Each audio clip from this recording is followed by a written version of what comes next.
Hello friends, welcome to Nimi Yummy channel. இன்னைக்கு நம்ம பார்க்க போற ரெசிபி நெத்திலி கருவாட்டு தொக்கு.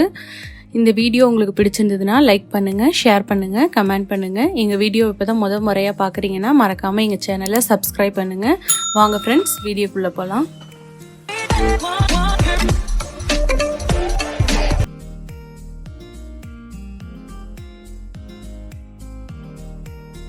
நெத்திலி கருவாடு எப்படி க்ளீன் பண்ணுறதுன்னு பார்க்கலாம். இப்போ நெத்திலி கருவாடு தலையை மட்டும் கிள்ளி எடுத்து வச்சுக்கோங்க. இந்த மாதிரி தலையை எடுத்துட்டு க்ளீன் பண்ணி வச்சுக்கோங்க எல்லாத்தையும். இந்த மாதிரி நெத்திலி கருவாட்டோட தலையை மட்டும் எடுத்து நல்லா க்ளீன் பண்ணி இந்த மாதிரி வச்சுக்கோங்க.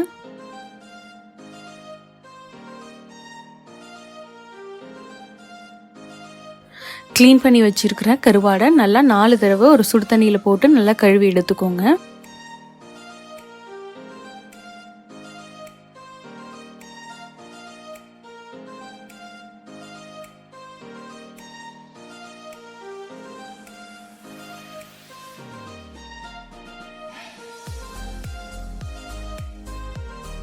இந்த அளவுக்கு நல்லா கருவாடை கழுவி எடுத்து வச்சுக்கோங்க.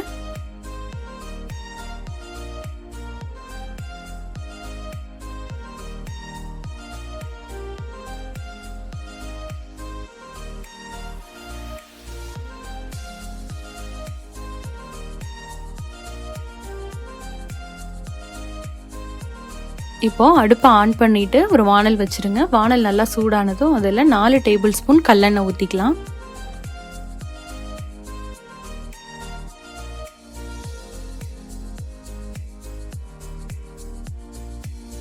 எண்ணெய் நல்லா காஞ்சதும் அதில் தாளிக்கிறதுக்கு தேவையான கடுகு, ஜீரகம், வெள்ளை உளுத்தம் பருப்பு, வெந்தயம் இதெல்லாம் கலந்து 1 டேபிள் ஸ்பூன் போட்டுக்கலாம். இப்போது எல்லாம் நல்லா பொரிஞ்சதும் இதில் நம்ம 2 கொத்துக்கு கட் பண்ணி வச்சிருக்கிற கருவேப்பிலை சேர்த்து நல்லா வதக்கிக்கலாம்.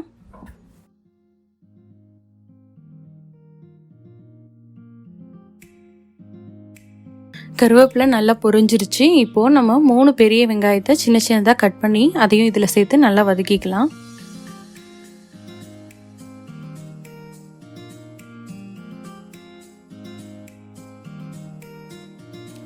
வெங்காயம் நல்லா வதங்கிடுச்சு. இப்போது நம்ம 2 டேபிள் ஸ்பூன் இஞ்சி பூண்டு பேஸ்ட்டு சேர்த்து அதையும் நல்லா பச்சை வாசனை போகிற அளவுக்கு நல்லா வதக்கிக்கலாம்.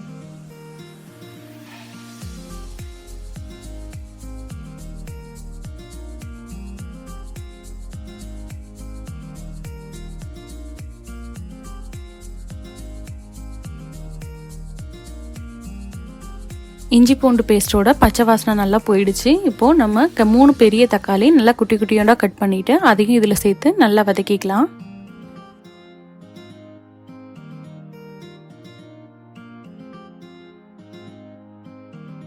தக்காளி நல்லா வதங்கிடுச்சு.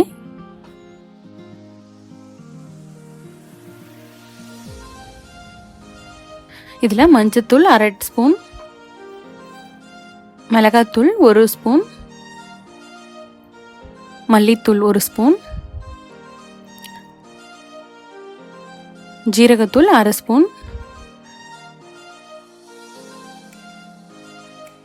சேர்த்து நல்லா கலந்து விட்டுக்கோங்க.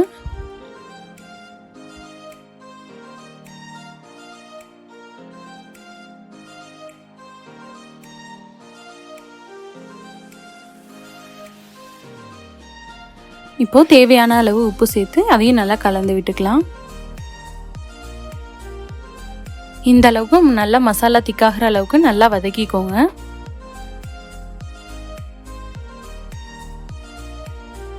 இப்போ கழுவி வச்சிருக்கிற நெத்திலி கருவாடு சேர்த்து நல்லா கலந்து விட்டுக்கலாம்.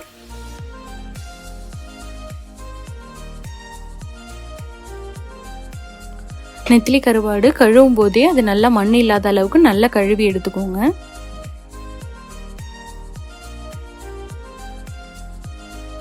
இப்போது நெத்திலி கருவாடு போட்டுட்டு இது ஒரு 5 நிமிஷம் நல்லா அந்த மசாலாவோட சேர்த்து நல்லா வதக்கிக்கோங்க. கருவாடு இப்போ நல்லா வதங்கிடுச்சு. கருவாடு வேகிறதுக்கு தேவையான அளவுக்கு தண்ணி ஊற்றிட்டு அதை நல்லா கலந்து விட்டுக்கலாம்.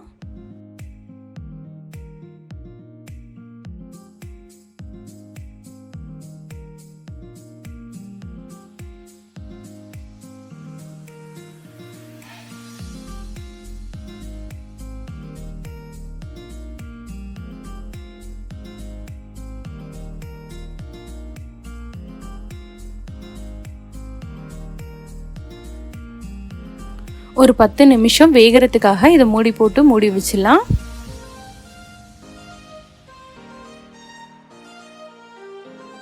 நிமிஷம் ஆன பிறகு இப்போ மூடியை ஓப்பன் பண்ணிடலாம். கருவாடு நல்லா வெந்திருக்கு.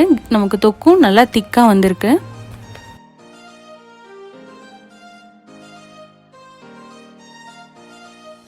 இறக்க போகிறதுக்கு முன்னாடி நம்ம தேவையான அளவுக்கு கொஞ்சம் கொத்தமல்லி தூவி நல்லா அதையும் கலந்து விட்டுட்டு இறக்கிக்கலாம்.